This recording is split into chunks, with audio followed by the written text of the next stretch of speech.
Greetings, everyone. My name is Jahkori Dopwell, and this is my capstone proposal presentation on bridging the gap of underrepresentation in art education. I hope you enjoy. I've been an elementary art teacher for 3 years now. I was born and raised in Brooklyn, New York, and recently received my Bachelor of Fine Arts in Illustration at the Ringling College of Art and Design. I am currently a professional artist and entrepreneur in addition to being a poet, singer, songwriter, and graphic designer. As you can see, I am a creative at heart, and one thing that I noticed being an African American is the effects of underrepresentation in art education. This is why it was so important to me to be that representation that I did not see growing up and take on the role of being an African American male teaching elementary art at a Title I school and using my unique art style to bring about cultural appreciation, awareness, and representation on the Black experience. The school where I teach has the mainly Hispanic and African American demographic, and I've been working on new ways to implement their diverse cultures in the art lessons and make sure they felt represented in the art classroom. The inspiration for me to take this topic on, it was really personal to me. Growing up, I rarely saw any artists that I could relate to or that looked like me. Leonardo da Vinci, Andy Warhol, Monet, Pablo Picasso, while their artwork was great, there was nothing that I could connect with. But I knew deep down that I was destined to be an art teacher one day and change that around for the students of the future.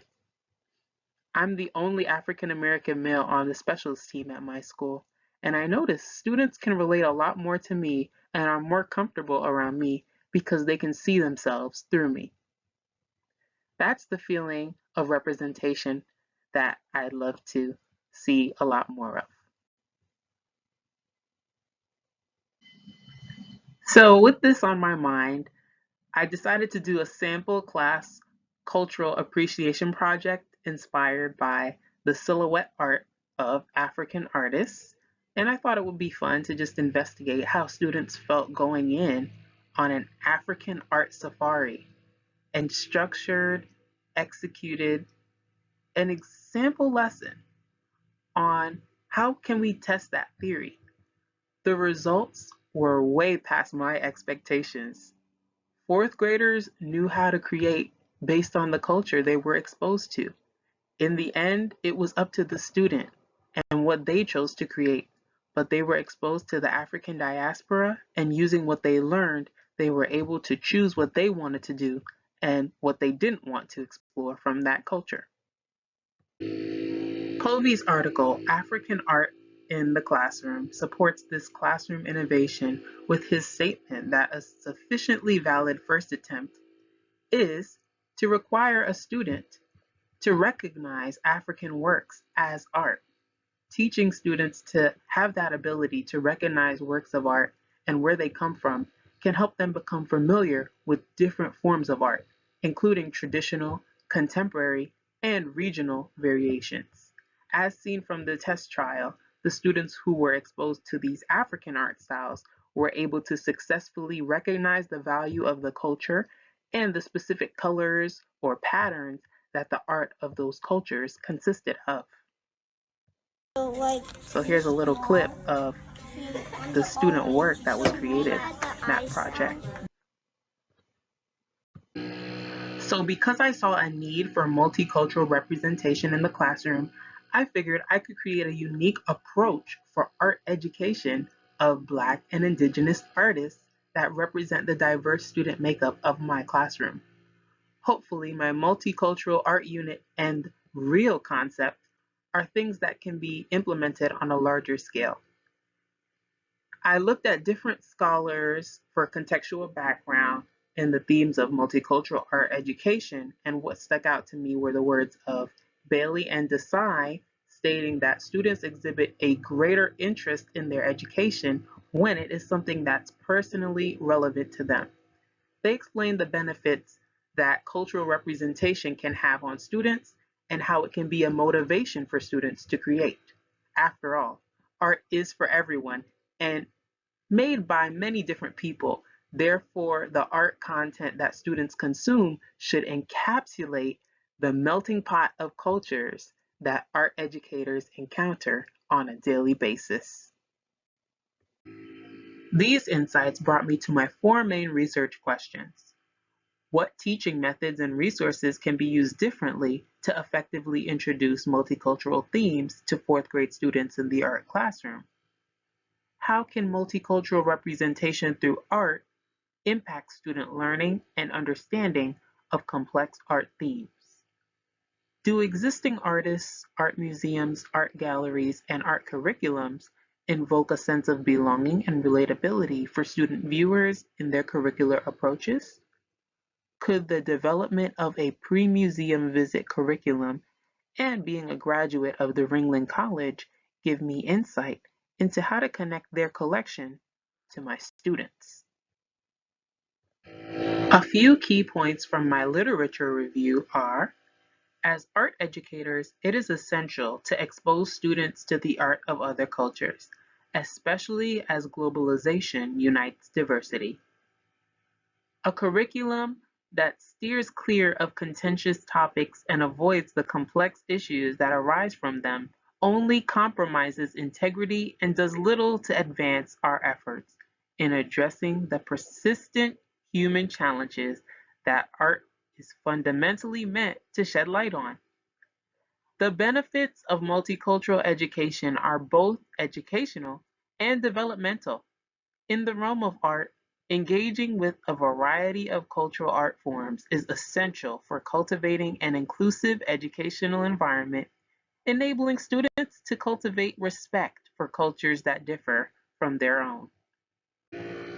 Last but not least, after reading the existing methods, I decided to create my own art education concept, which captures the senses and feelings of experiencing new art styles. The four-phrase art education acronym, REAL, R-E-A-L, stands for Recognize, Explore, Appreciate, and Learn. And after discovering all the different types of ways I could go about this, I decided to go with the reflective practice as a research methodology because it's a self inquiry approach and I'm able to reflect on my own experience and actions to gain insights and improve my own practice. So I also found that this was greatly significant in self awareness and self analysis in the teaching process, and would be a great way for me to effectively put my capstone to the test. And I will be focusing on using the cycle of reflective practice as I go through my capstone. For data collection, I will gather hard qualitative data regarding student interactions and their personal reflections as well. This data will focus on artists, artworks, and art styles that resonate with the student demographic I teach, and I will explore my past lessons and review the school goals and objectives, how a pre-visit curriculum can be developed with those in mind. I will make 2 visits to the Ringling Museum to identify the artworks and connect those to the students as part of the pre-visit curricular unit. And I'm going to observe what the students are going to be doing there. I'm going to observe how they feel while they're there. And I'll be collecting information on how my perspectives align with those of my students based on what they see at the museum. In order to analyze this data, I will develop a spreadsheet that allows students to rank the artists they believe best represents their culture. Considering the composition of the student body in relationship to the study, I will approach the analysis from an educational standpoint, seeking field notes, journals, and logs as my main ways of triangulating and cross-validating this data from multiple sources. The analysis focus will be assessing and amending created unit plans on multicultural representation based on the museum insights, comparing new unit plans to previous plans and noting the changes that were made. And lastly, providing personal perspective on student experiences using the design thinking process. All right, so what's next? Well, what started this whole new shift in my capstone was one of the teachers I work with recently told me that he was planning a trip for our fourth grade students to visit the Ringling Museum of Art in Sarasota. This turned out to be the perfect opportunity to put this cultural representation and our education to the test. Now that I've completed my research methods, up next, I plan to put my words to action and get started with the creation of my full unit on multicultural representation. I will collect data during our unit and our post Ringling Museum visit, and I will also be collecting that data on the trip as well to aid in discovery and new implementation. There are also some additional things not in my capstone that will be really interesting to see when I get started, which will be my relationship in particular to this fourth grade group compared to the other classes that won't have this opportunity to go to the museum. So, observing how they relate to me, how they relate to the space, and how they relate to each other. I want to see what that will create.